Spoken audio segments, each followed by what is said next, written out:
بسم الله السلام عليكم ورحمة الله وبركاته عشركينا sideedad waxaan ku qaadan doonaa sida loogu soo daro notification ama ogeysiis ama tilmaamo u taqaano sida loogu soo daro videogaaga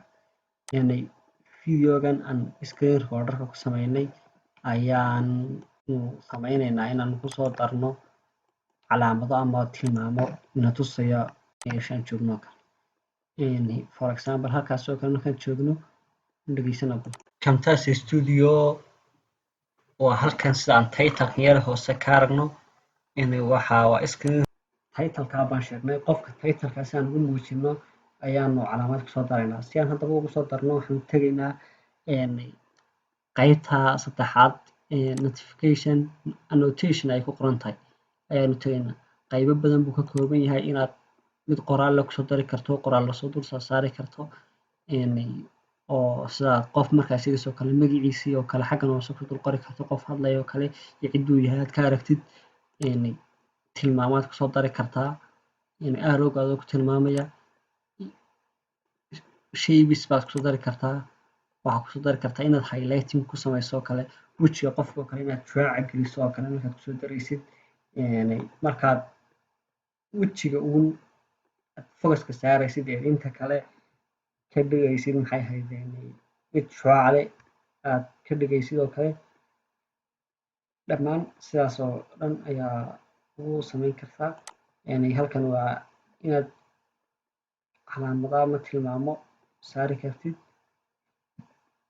inaad keyboard saari karto kale eega tilmaamaan oo kale baahan oo isticmaalo kaas oo kale ayaan isticmaalaynaa waa screen recorder and video editing screen recorder and video editing buu leeyahay halkaas inoo qabo qaybtii videogan select garaysanay sawirka inoo select garay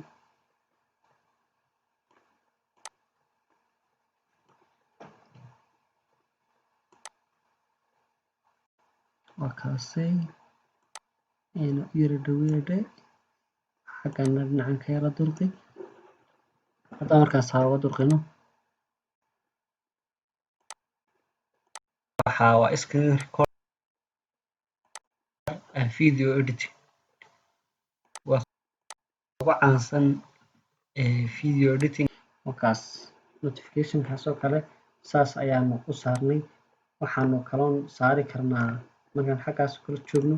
introduction ka bixino Camtasia Studio Camtasia baa la yiraahdaa Camtasia Studio waa formally magaca loo yaqaan magacaas oo kale si aan u tilmaamno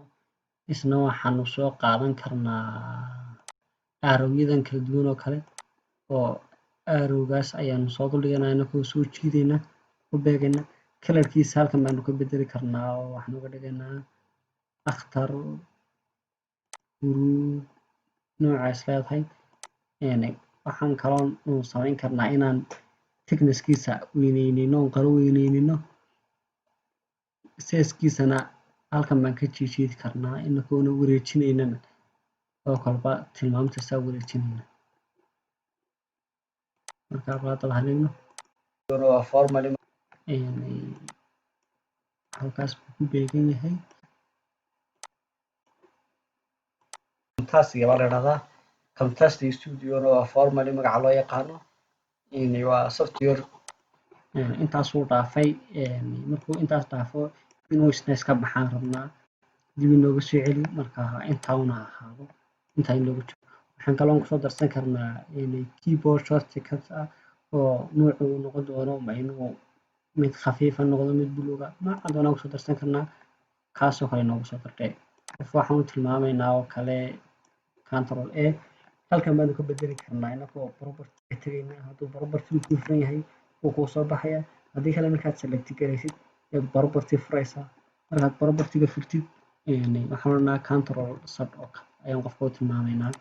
meel yaroo ku habboon waan dhigaynaa halkaas oo kale isna sidaas ayaa loogu shaqeeyaa annotation-ka looguna soo daraa